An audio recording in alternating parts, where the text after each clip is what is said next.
तो हेलो बच्चों, आज जो हम लोग टॉपिक डिस्कस कर रहे हैं अपने चैनल विद्या स्पेक्ट्रम में वो है डक्ट डिजाइन कैसे करते हैं, डक्ट क्या होती है। तो डक्ट क्या होती है, डक्ट डिजाइन कैसे करते हैं, ये हम लोग आज देखेंगे। ठीक है, तो how to design a duct. तो इसमें आप देखिए, ये मेरे नोट्स हैं। जिसको अगर ये नोट्स चाहिए तो वो यहाँ पे कमेंट करे, मैं उनको वहां पे इसका लिंक शेयर कर दूंगा। आप सबसे पहली चीज की डक्ट हमारी क्या होती है। डक्ट एक पैसेज है जहां से एयर पास होती है एक जगह से दूसरी जगह, यानी duct is a passage from where chilled air passing from one place to another place. तो एक प्लेस क्या है, एचयू है, दूसरी प्लेस क्या है, कंडीशन स्पेस है, जहां हमें ठंडा करना है या गर्म करना है। तो वहां से एचयू से लेके कंडीशन स्पेस तक जो चीज हवा को ले जाती है एक जगह से दूसरी जगह, उसको हम कहते हैं डक्ट। तो अब डक्ट यहाँ पे तीन तरीके की देखिए, आप देख रहे हैं, supply air duct, return air duct, fresh air duct, exhaust air duct. अब डक्ट शेप में क्या क्या आ गया, डक्ट शेप में आपका आ गया रेक्टेंगुलर डक्ट, सर्कुलर डक्ट या राउंड डक्ट भी कहते हैं इसको, सर्कुलर डक्ट को राउंड डक्ट भी कहते हैं, और स्क्वायर डक्ट, स्पाइरल डक्ट।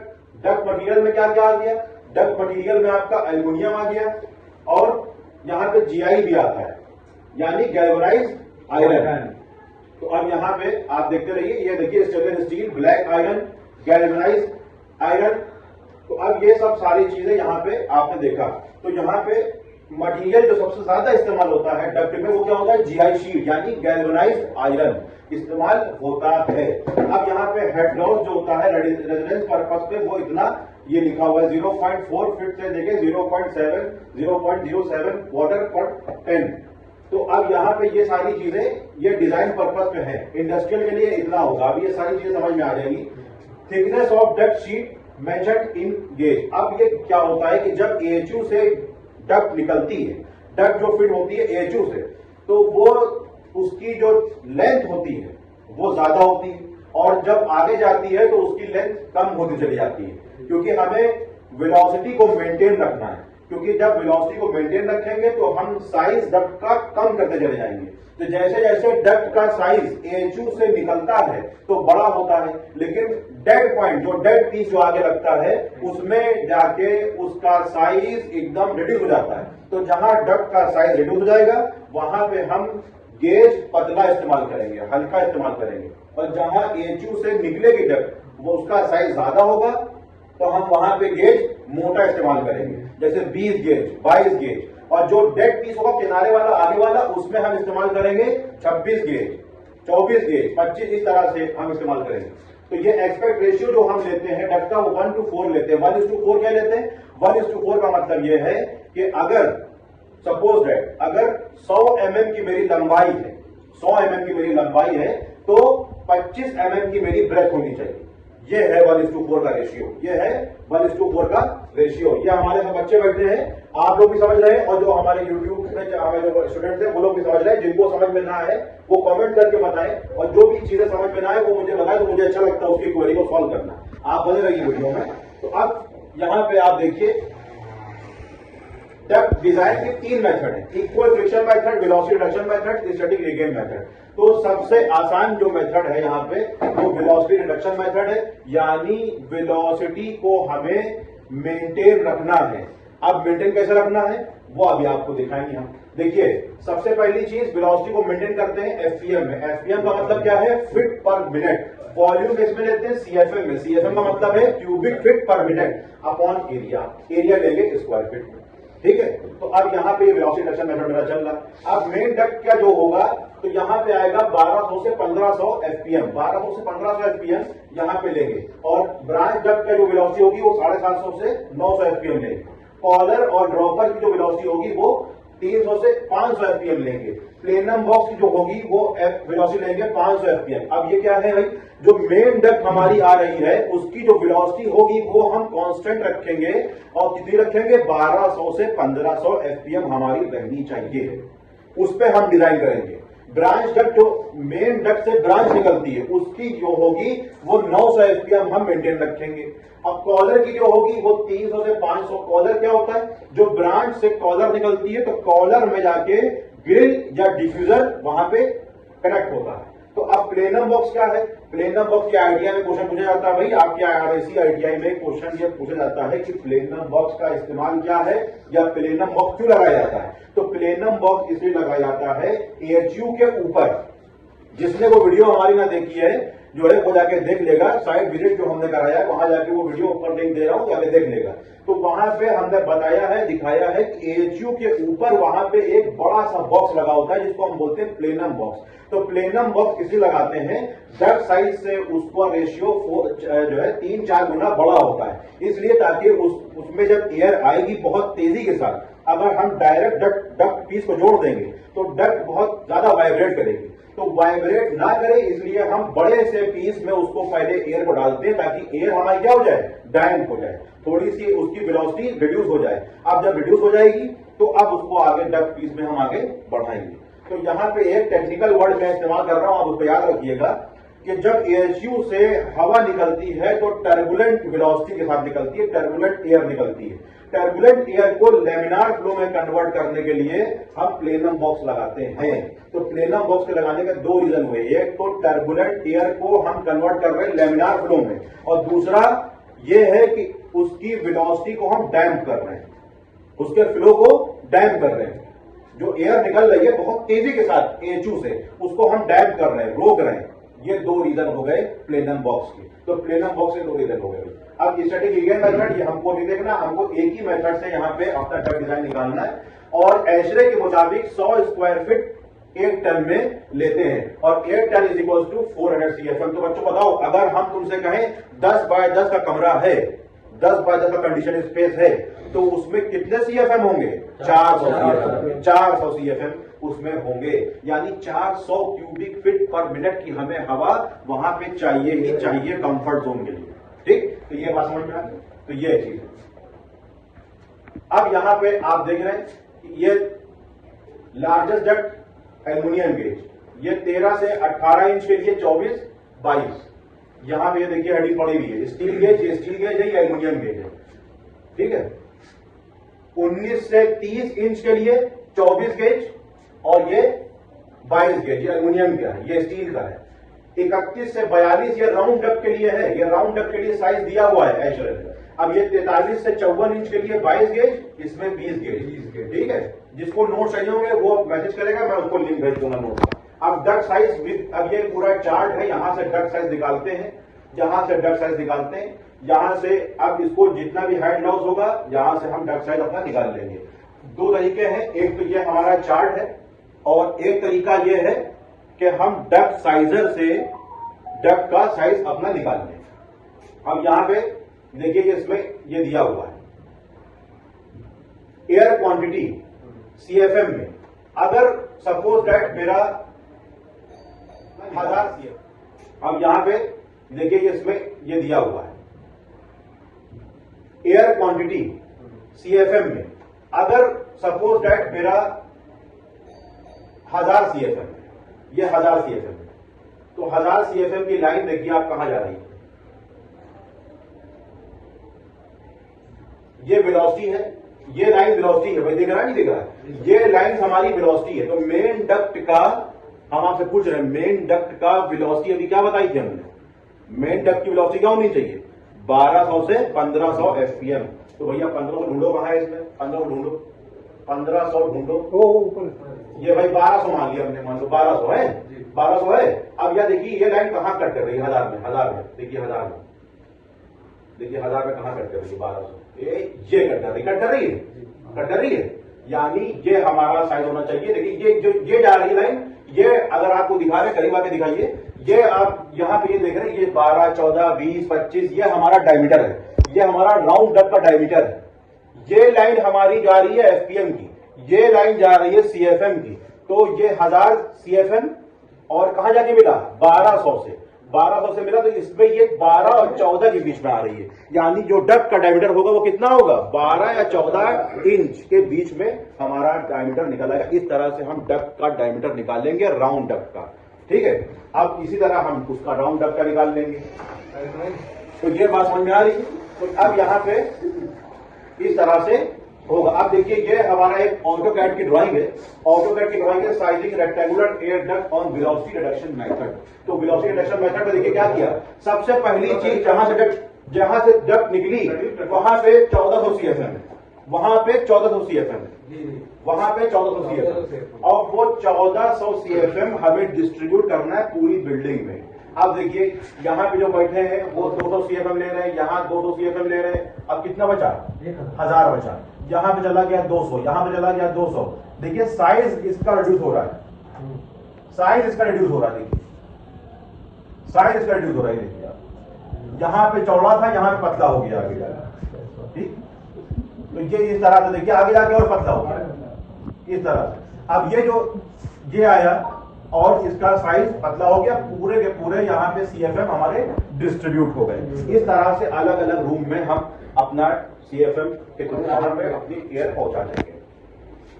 अब जो sizing around air duct based on velocity reduction method, तो ये फॉर्मूला दिया हुआ भाई, जिसका फॉर्मूला आप देख लीजिए, फॉर्मूला ये है area of duct is equal to design air flow rate, यानी CFM, कितना CFM चाहिए वहां पे और कितनी वेलोसिटी चाहिए SPM, वहां से हम एरिया ऑफ डक्ट निकाल लेंगे, एरिया ऑफ डक्ट निकाल लेंगे। जैसे अभी मैंने बताया कि 1500 FPM या 1200 FPM मेन डक्ट में चाहिए होता है, तो वहां पे हमने रखा 1200 और ऊपर रखा वहां पे हमने फॉर एग्जांपल 1000 या 12000, तो कितना डक्ट का एरिया आ जाएगा, वो ऊपर 12000 रखा, यहाँ पे 1200 रखा, तो कितना आ जाएगा 10 फीट स्क्वायर, 10 स्क्वायर फीट हमारे पास डक्ट का एरिया आ जाएगा। अब डायमीटर यहां से निकाल आएगी भाई, ये फॉर्मूला डायमीटर का है, ये आप देख रहे हैं 4 into area of duct feet में अपॉन पाई इंटू 12 इंचेस।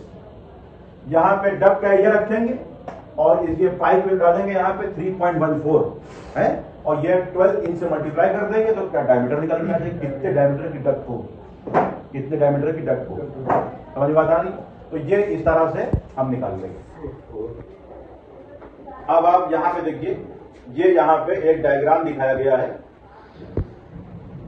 कि ये एयर सप्लाई डक्ट है, ये देख रहे हैं रेफ्रिजरेंट फिल्ड ट्यूबिंग, ये यहाँ पे इवेपोरेटर कॉइल बना हुआ है, ये इवेपोरेटर कॉइल बना हुआ है, ये हमारा कंडेंसर कॉइल है, ये है air handling unit. Air handling unit का मतलब क्या है, जिसमें एयर को हैंडल किया जाए, यानी एयर को फिल्टर करके, एयर को ह्यूमिडिफाई करके, एयर को डिह्यूमिडिफाई करके as per requirement condition space पे सप्लाई करवाना, ये काम है AHU का, ये काम है AHU का। आप वीडियो में बने रहिए, इसके बाद मैं अपलोड करूंगा AHU की वीडियो, वहां पे आप फिल्टर और AHU दोनों देख पाएंगे। इसमें कंप्रेसर भी है, कंडेंसर कॉइल भी है, यहाँ पे इवेपोरेटर कॉइल है, यहाँ पे फिल्टर लगा हुआ है, देखिए फिल्टर और ब्लोवर दोनों लगा हुआ है, ये फिल्टर और ब्लोवर दोनों लगा हुआ है, ये रिटर्न एयर डक्ट है। अभी किसी बच्चे ने मुझसे पूछा कि रिटर्न एयर का काम क्या होता है भाई, सदा तुमने पूछा, तो रिटर्न एयर का काम क्या होता है। तो रिटर्न एयर का काम यह है कि कमरे में हमारे कंडीशन स्पेस में कंफर्ट जोन को मेंटेन रखना विद हेल्दी एनवायरनमेंट के साथ, यानी कि एक तरफ से सप्लाई एयर आ रही है और एक तरफ से रिटर्न एयर निकल रही है, सप्लाई एयर दूसरी तरफ से आ रही है और रिटर्न एयर इस तरफ से निकल रही है। तो रिटर्न एयर जब ये AHU यहां से सक करेगा, बात समझ में आ रही है, AHU यहां से सक करेगा, ये ब्लोवर लगा हुआ है, ये यहां से सक करेगा, ठीक, कहां सक करेगा, रूम से, ये रूम से सक करेगा भाई, ये रूम में आता है, यहां से रूम से सक करेगा, ठीक, इतनी बात समझ में आ गई। अब जब ये रूल सक करेगा तो यहां लगा हुआ फिल्टर, यही लगा हुआ फिल्टर, ये फिल्टर लगा हुआ है। अब ये फिल्टर कितने टाइप्स के होते हैं, फिल्टर कौन कौन से होते हैं, इसको मैं बाद में समझाऊंगा। ये फिल्टर यहां से फिल्टर होके हवा आगे ऊपर बढ़ी, बात समझ में आ रही, पूरी बात समझ में आ रही। अब ये ऊपर जब बढ़ी हवा, तो अब देखिए यहाँ पे एयर हैंडल हुई, फिल्टर हुई। अब आगे देखिए यहाँ पे हमारा लगा हुआ है इवेपोरेटर कॉइल, ये कंडेंसर कॉइल और कंप्रेसर अलग है, और ये यहाँ पे क्या लगा हुआ है, इवेपोरेटर कॉइल। अब इवेपोरेटर कॉइल में रेफ्रिजरेंट होगा, रेफ्रिजरेंट कैसा होगा, चिल्ड होगा, उस पर जब हवा गुजरेगी तो फोर्स कन्वेक्शन मेथड से सेंसिबल कूलिंग होगी। तो जब सेंसिबल कूलिंग होगी तो अब यहां से बताइए भाई, यहां से क्या होगा, तो यहां से जो एयर निकलेगी वो कैसे निकलेगी, चिल्ड एयर निकलेगी। अब ये चिल्ड एयर कहां फेंक देंगे आप, रूम में, रूम से ही रिटर्न ले रहे हैं, रूम में सप्लाई दे रहे हैं, यहां से रिटर्न ले रहे हैं, ऊपर सप्लाई दे रहे हैं। ये एक हेल्दी एनवायरनमेंट कंफर्ट जोन के साथ मेंटेन रहेगा कंडीशन स्पेस में एचवीएसी प्लांट में। ठीक, ये एक सिमेट्रिक डायग्राम दिया गया है एचयू का। ये आप इसको वीआरएफ एचयू भी कह सकते हैं, क्योंकि यहाँ पे एवापोरेटर कॉइल में रेफ्रिजरेंट चल रहा है, फ्लो हो रहा है। चिलर प्लांट में क्या होगा, वहां पे एचयू में चिल्ड वाटर आएगा, 7 से 9 डिग्री की एंथैल्पी का कहां से आएगा, चिलर से आएगा, चिलर पंप के द्वारा एचयू कॉइल में वहां पे। ठीक है, तो ये बात समझ में आ गई। ये पूरा एचयू का यहाँ पे रफली एक सिमेट्रिक डायग्राम है। अब ये हमारे आगे डक्ट के शेप। अब ये डक्ट के शेप आ गए, straight duct, mitre duct, bend. ये देखिए, ये बेंड इस तरह से है, ये बेंड इस तरह से है, ये मीटर बेंड। ये जितने बेंड हैं ये सारे मीटर बेंड कहलाएंगे। डायग्राम बना के दे देगा ITI RAC NCVT में, और पूछेगा ये कौन सा डक्ट शेप है। तो आपको अगर ये डक्ट शेप याद होंगे तो आप वहां पे फौरन उसको टिक कर देंगे, क्योंकि MCQ आता है ITI RAC में, तो आप उसको टिक कर देंगे। अब देखिए वेरिएबल डक्ट हो गया, ये वेरिएबल बेंड हो गया, ये ब्रांच डक्ट हो गया। ये ब्रांच डक्ट क्या, देखिए इस तरह से शेप होता है ब्रांच डक्ट का। ब्रांच डक्ट का इस तरह से शेप होता है। जिसको भी नोट्स चाहिए होंगे, मैं फिर कह रहा हूं, वो कमेंट करेगा, मैं उसको लिंक वहां पे शेयर कर दूंगा। अब यहाँ पे देखिए ब्रांच डक्ट 2 हो गया। ठीक है, ये जंक्शन बॉटम हो गया। अगर जंक्शन बॉटम क्या है, अगर सामने मेरा कोई कॉलम पड़ रहा है, वहां पे हम सीधा ब्रांच ले जा पा रहे हैं, तो हम क्या करेंगे, ऐसे ये वाई ले लेंगे, तो इसको जंक्शन बॉटम चलेगी इधर, ये चलेगी इधर। बात समझ में आ रही। अब ये हो गया बेवल्ड स्टेप। यहाँ ये मेरा जा रहा था मेन हेडर, सीधा जा रहा था। अब हमें ये जा रहा था सीधे, लेकिन हमारा कंडीशन स्पेस यहाँ है। क्या करेंगे, ब्रांच यहाँ से दे के एक रिड्यूसर ये पूरा आ जाएगा, इसको बोलेंगे बेवल्ड शेप, इसको बोलेंगे बेवल्ड शेप। ये कहेंगे ट्रांजिशन, दोनों तरफ से रिड्यूस हो रहा है। चल नहीं थी सीधे सीधे डक्ट, अब दोनों तरफ से रिड्यूस हो गया, तो उसको बोलेंगे ट्रांजिशन। अब अगर एक तरफ चल रही थी और एक तरफ रिड्यूस होगा, एक तरफ चलता रहेगा सीधे सीधे, तो उसको बोलेंगे ऑफसेट ट्रांजिशन, ऑफसेट ट्रांजिशन बोलेंगे। ये सारे शेप ITI RAC MCQ में NCVT में पूछता है, आपको वहां पे टिक करने में आसानी हो जाएगी। तो ये सप्लाई डक्ट का साइन है भाई, सप्लाई डक्ट का साइन ये है क्रॉस। रिटर्न एयर का थाली, ये ड्राइंग आपको मिलेगी और उस ड्राइंग में इस तरह से रहेगा, तो आप समझ जाएंगे ये सप्लाई डक्ट है। ड्राइंग मिलेगी उसमें इस तरह से रहेगा, तो आप समझ जाएंगे ये रिटर्न एयर डक्ट है। अगर ये सिंबल्स आपको नहीं याद है तो फिर ड्राइंग पढ़ने में, रीड करने में प्रॉब्लम होगी। ठीक, तो अब ये फ्लेक्सिबल डक्ट का साइन। फ्लेक्सिबल डक्ट कहां लगती है, जैसे अब मेरी मेन हेडर जा रहा है और हमारा जहां ग्रिल लगनी है या डिफ्यूजर लगना है, तो वो थोड़ा नीचे है, तो क्या करेंगे, फ्लेक्सिबल डक्ट लगा के उसको वहां से जोड़ देंगे। ये हमारा वर्टिकल डक्ट हो गया, ये VAV हो गया। ठीक है, वेरिएबल एयर वॉल्यूम हो गया, और ये स्लाइडिंग डैम्पर हो गया। अब डैम्पर क्या होता है, सबसे ज्यादा ITI RAC में ये क्वेश्चन पूछता है कि डैम्पर क्या होता है। डैम्पर अभी जैसे मैंने बताया कि प्लेनम में फ्लो हमारा डैम्प होता है, यानी रोकता है। जो हवा को रोके, जो हवा के वॉल्यूम को कम करे या रोके, उसको हम बोलते हैं डैम्पर। ठीक, अब यहां पे ये पहले आते थे मैनुअल डैम्पर, ऑपरेटर उसको मैनुअली करता था ऑपरेट। अब आगे मोटराइज डैम्पर, ऑटोमेटिकली बटन वहां पे दबाया या सेंसर लगे हुए हैं, खुद से वो ही ऑपरेट हो गया। अब डैम्पर कई तरीके के हैं। फायर डैम्पर है जो फायर को रोकेगा, वॉल्यूम एयर डैम्पर है VAD जो खाली एयर को रोकेगा। इस तरह से बहुत सारे डैम्पर आ गए हैं। तो ये डैम्पर का साइन है भाई, स्लाइडिंग डैम्पर, यानी जो स्लाइड कर सकता है। अभी उसका डायग्राम आगे देखेंगे आप, डैम्पर कैसा होता है। ये स्लाइडिंग डैम्पर का साइन है, और ये डैम्पर, ये खाली डैम्पर है। ठीक, बात समझ में आ गई।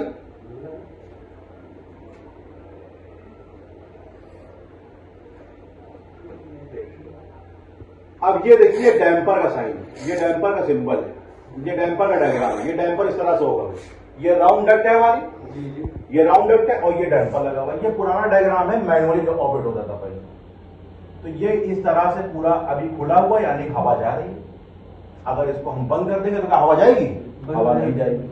तो ये डैम्पर इस तरह से इस्तेमाल होता है। ये देख रहे हैं आप, ये डैम्पर इस तरह से इस्तेमाल होता है। इसको देखिए नाम दिया VCD, वॉल्यूम कंट्रोल डैम्पर। सबसे इंपॉर्टेंट क्वेश्चन है, VCD क्या होता है, वॉल्यूम कंट्रोल डैम्पर। क्या करता है, डक्ट में बहने वाली हवा को रोकता है या बंद करता है। ठीक, अब ये हमारा साइजिंग आ गया कि 5 इंच की डक्ट में कितना CFM चाहिए, 50 CFM चाहिए। 6 इंच की डक्ट में कितना चाहिए, 75 चाहिए। 8 इंच में 160 चाहिए। 9 इंच में 225 चाहिए। 14 इंच, 18 इंच, 20 इंच में कितना चाहिए, देखिए 20 इंच में कितना चाहिए, 1700 CFM चाहिए। 1700 CFM हमको चाहिए 20 इंच में। तो आप ये आपके पास डेटा रहेगा, अगर आपका कहीं साइट में आपका जाना हुआ, आप वहां पे देखेंगे, आपने डिजाइन किया, तो आप इससे भी टैली कर सकते हैं कि हमारा डिजाइन सही है कि नहीं, कि हाँ 20 इंच में 1700 CFM आ रहा है कि नहीं आ रहा है। तो ये पूरा हमारा आज का वीडियो है। आप इसको बताइएगा कैसा लगा और शेयर करिएगा, सब्सक्राइब करिएगा। Okay, thank you.